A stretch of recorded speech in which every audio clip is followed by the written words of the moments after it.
Good evening to all. हमारे last class में हम पढ़ चुके हैं कंडक्टिविटी क्या होती है, मोलर कंडक्टिविटी क्या होती है और इस तरह की जितनी भी टर्म्स थी वो सब हम कवर कर चुके हैं। आज का पहला टॉपिक है variation of conductivity and molar conductivity with concentration. Variation का मतलब होता है कि जब भी आप कंसंट्रेशन को बढ़ाते हैं या घटाते हैं तो उस हिसाब से आपकी कंडक्टिविटी और मोलर कंडक्टिविटी पर क्या इफ़ेक्ट आएगा, वो बढ़ेंगी कि घटेंगी और कितना चेंज होंगी। तो इन सब को हम डिस्कस करते हैं। देखिए, both conductivity and molar conductivity change with the concentration of electrolyte. चाहे कंडक्टिविटी हो चाहे मोलर कंडक्टिविटी हो, दोनों ही चीज़ें चेंज करती हैं जब आप इलेक्ट्रोलाइट के कंसंट्रेशन को चेंज करते हैं। Conductivity always decreases with decrease in concentration both for weak and strong electrolyte. अगर आप सिर्फ कंडक्टिविटी के बारे में पढ़ते हैं, अगर आप सिर्फ कंडक्टिविटी की तरफ देखें तो कंडक्टिविटी हमेशा डिक्रीज़ होगी जब कंसंट्रेशन को डिक्रीज़ किया जाएगा, चाहे इलेक्ट्रोलाइट वीक हो या फिर स्ट्रॉन्ग हो। अब ये हम किस फैक्ट पर कह रहे हैं, क्योंकि जब कंसंट्रेशन डिक्रीज़ होती है तो नंबर ऑफ आयंस पर यूनिट वॉल्यूम क्या हो जाते हैं, डिक्रीज़ हो जाते हैं। अब कंडक्टिविटी का मतलब क्या है कि आपके सॉल्यूशन में चार्ज कैरियर्स कितने हैं। जितने ज़्यादा चार्ज को कैरी करने वाले होंगे उतनी ज़्यादा कंडक्टिविटी होगी। लेकिन अगर चार्ज कैरियर पर यूनिट वॉल्यूम डिक्रीज़ हो जाते हैं तो इसका मतलब आपके सॉल्यूशन में आयंस अगर डिक्रीज़ हो जाते हैं तो कंडक्टिविटी भी क्या हो जाएगी, डिक्रीज़ हो जाएगी। On dilution, the conductivity of solution at any given concentration is the conductance of 1 unit volume of solution kept between 2 electrodes.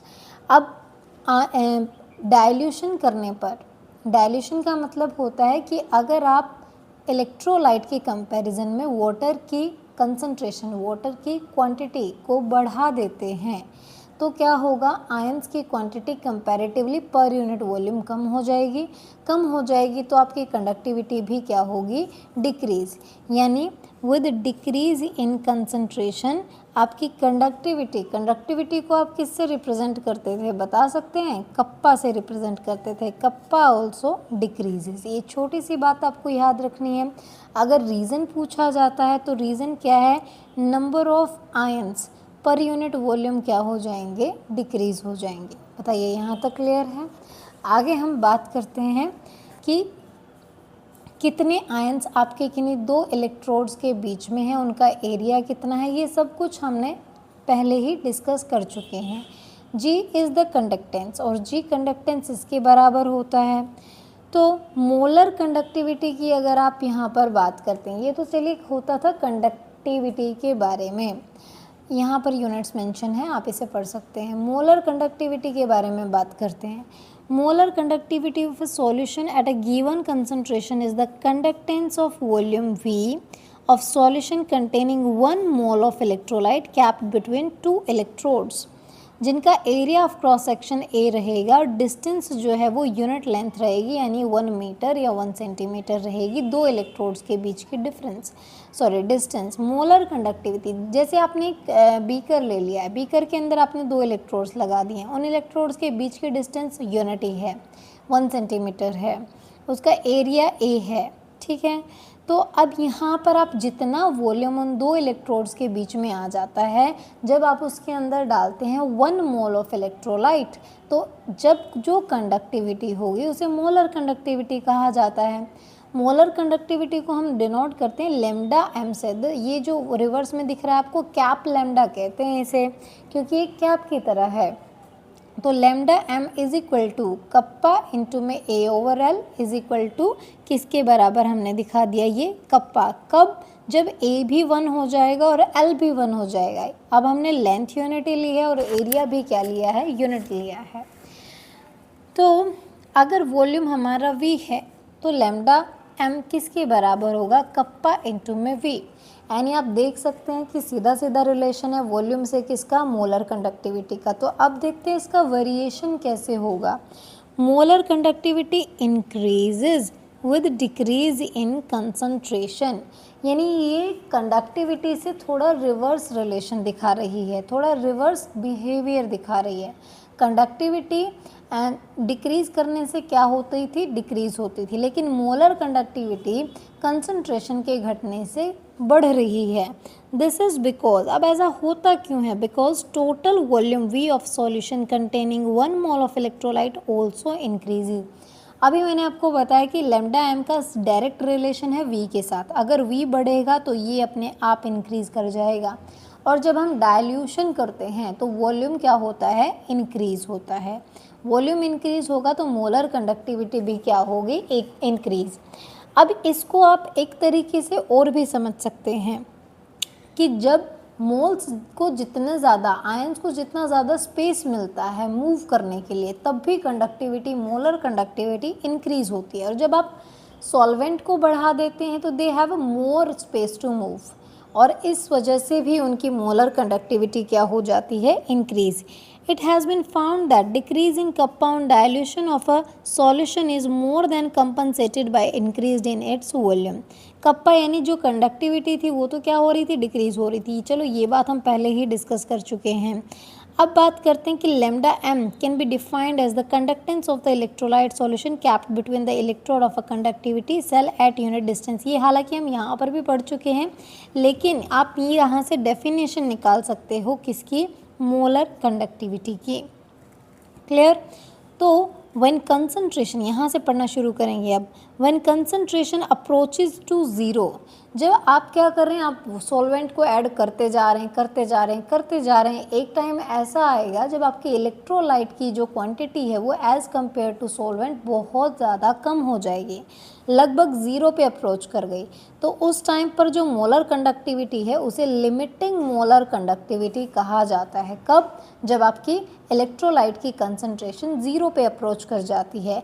ये ग्राफ देख पा रहे हैं आप, ग्राफ में क्या होगा, जैसे जैसे जैसे हम वॉल्यूम इंक्रीज़ करते चले जाएंगे तो आपकी जो कंसंट्रेशन है वो लगभग क्या होती चली जा रही है, बिल्कुल कम होती चली जा रही है, ज़ीरो के आसपास आती चली जा रही है। अब लिमिटिंग मोलर कंडक्टिविटी को आप लैम्डा नॉट एम से रिप्रेजेंट करेंगे। अब स्ट्रॉन्ग इलेक्ट्रोलाइट, यहाँ पर कंडक्टिविटी डिफरेंट है for the strong electrolyte and weak electrolyte. बहुत ज़्यादा डिफरेंस नहीं है, लेकिन हम दोनों के लिए अलग अलग पढ़ेंगे। तो देखिए, फॉर स्ट्रॉन्ग इलेक्ट्रोलाइट क्या है, for strong electrolyte lambda M increases slowly with dilution and can be represent as, आपको जो मेन पॉइंट था वो पहले ही लाइन से मिल गया है कि स्ट्रॉन्ग इलेक्ट्रोलाइट के लिए अगर आप कंसंट्रेशन को इंक्रीज़ करते हैं, या सॉरी डाइल्यूशन को बढ़ाते हैं, तो लैम्डा एम भी इंक्रीज़ करेगा। और इसके लिए एक इक्वेशन यहाँ पर सेटअप की गई है which is lambda M is equal to lambda not M minus AC1/2। अब यहाँ पर इन सारी चीज़ों का इंट्रोडक्शन देखते हैं। Lambda M we know molar conductivity है, lambda not M is limiting molar conductivity, C concentration होती है, यहाँ पर C का अंडर द रूट लिया जाएगा। अब A क्या है, A is the constant given for the solvent and temperature depend on the type of electrolyte। A की वैल्यू सॉल्वेंट पर डिपेंड करेगी, टेम्परेचर पर डिपेंड करेगी। क्लियर। जैसे कि आप बात करें NaCl, CaCl2, MgSO4, इन सब के लिए वैल्यूज़ इसके आसपास रहेंगी इलेक्ट्रोलाइट की, किसकी, A की। अभी जो भी कांस्टेंट है, कांस्टेंट की वैल्यू आपको ऑलरेडी गिवन होती है। क्लियर। नेक्स्ट हम बात करते हैं कोलरास, जो कि एक साइंटिस्ट थे। इन्होंने एग्जामिन किया कि जब लैम्डा नॉट एम की जो भी वैल्यूज़ होती हैं स्ट्रॉन्ग इलेक्ट्रोलाइट के, एंड ऑब्जर्व सर्टेन रेगुलरिटीज़, इन्होंने वैल्यूज़ को नोट किया अलग अलग इलेक्ट्रोलाइट के साथ और कुछ रेगुलरिटीज़ देखी। मतलब अगर आप जो भी देख रहे हैं, जो भी कैलकुलेट कर रहे हैं रिएक्शन के दौरान, एक्सपेरिमेंट के दौरान, तो इन्होंने देखा कि NaCl के साथ भी वही चीज़ हो रही है, MgCl2 के साथ भी वही हो रहा है। मतलब एक पर्टिकुलर पैटर्न ये चीज़ें फॉलो कर रही है। तो जब 4-5 एग्जाम्पल्स में एक सेम पैटर्न आ जाता है, दैट मीन्स वहाँ से एक आपका स्टैंडर्ड रूल सेटअप हो जाता है।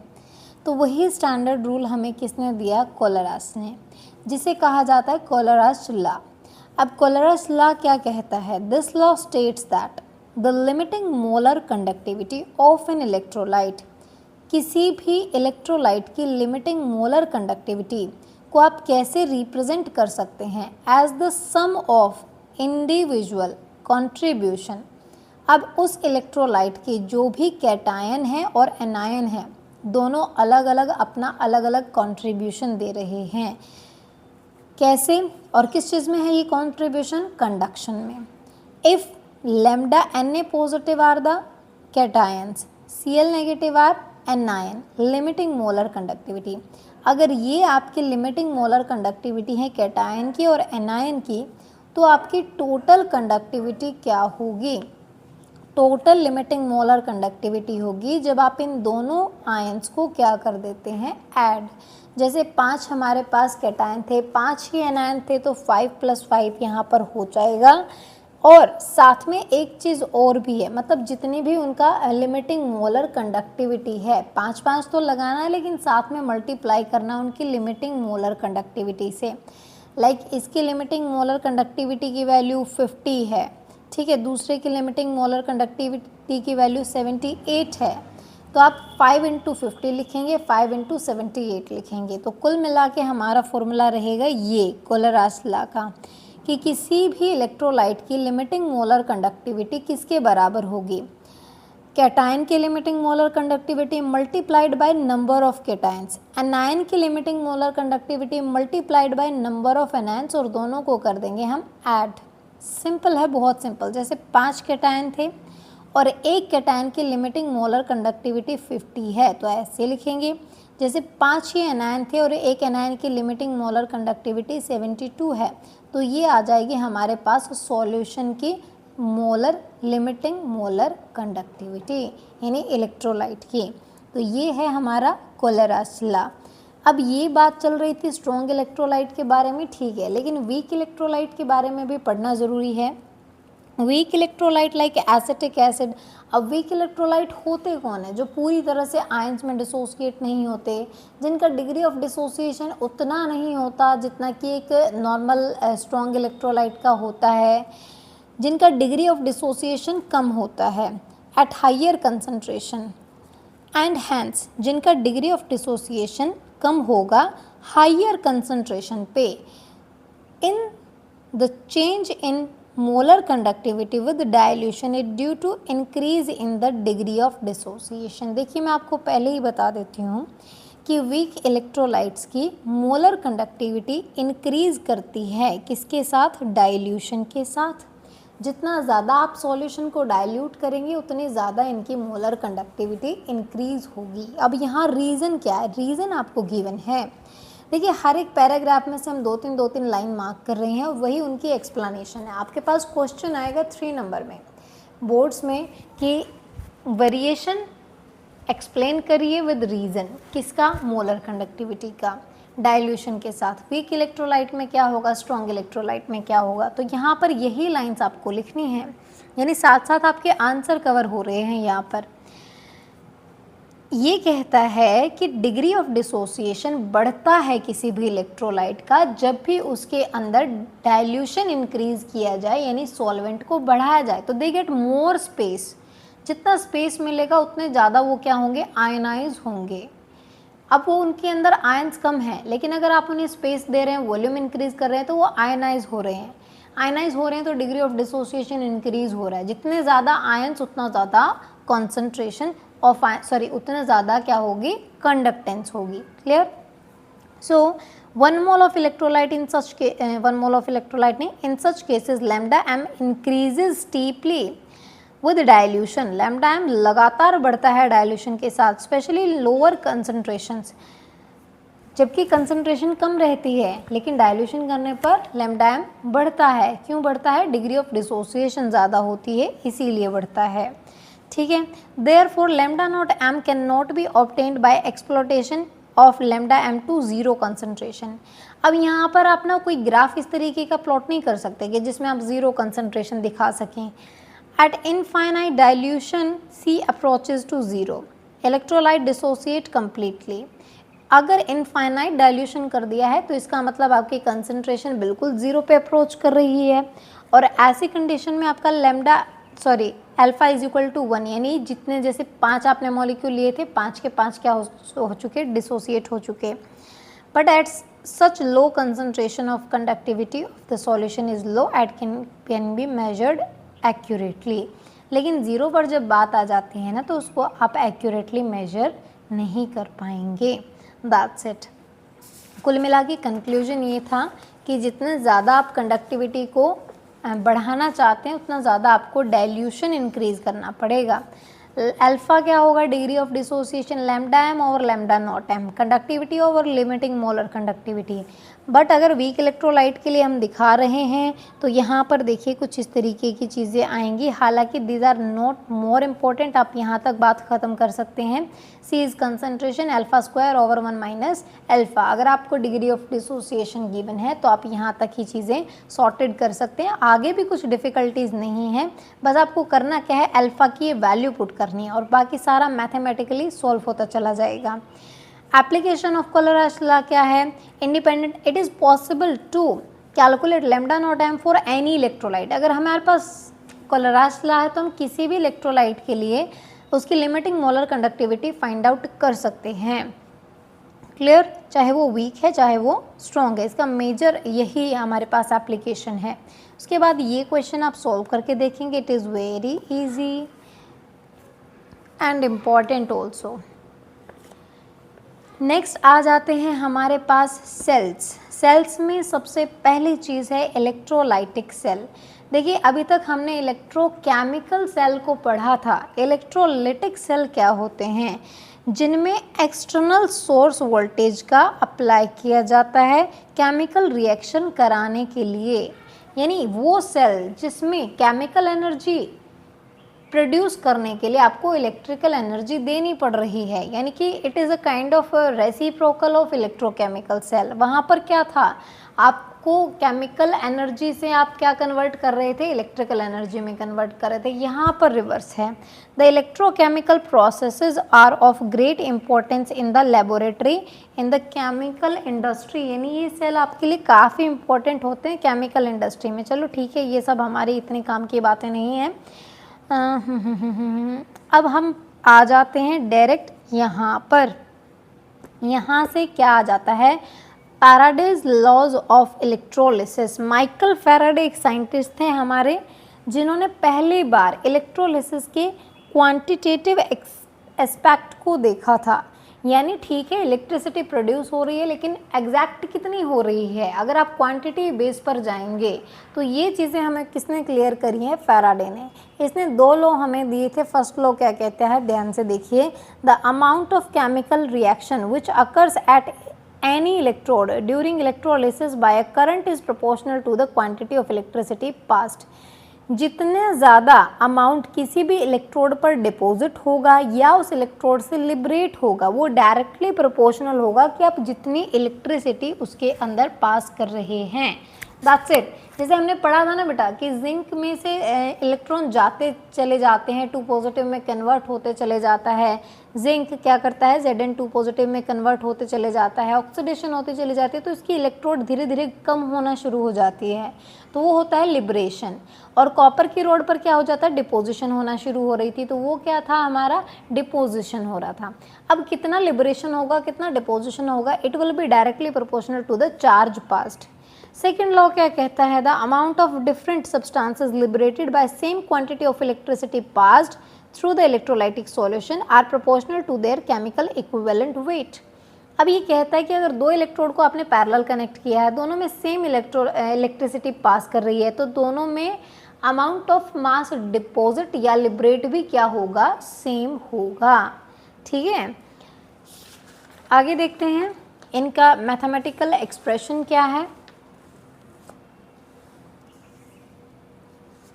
जैसे आपने क्यू चार्ज पास कराया है तो क्यू किसके बराबर होगा, I इंटू टी, क्योंकि करंट किसके बराबर होता है, क्यू अपॉन टी के बराबर होता है। फिज़िक्स में पढ़ा हो आपने शायद।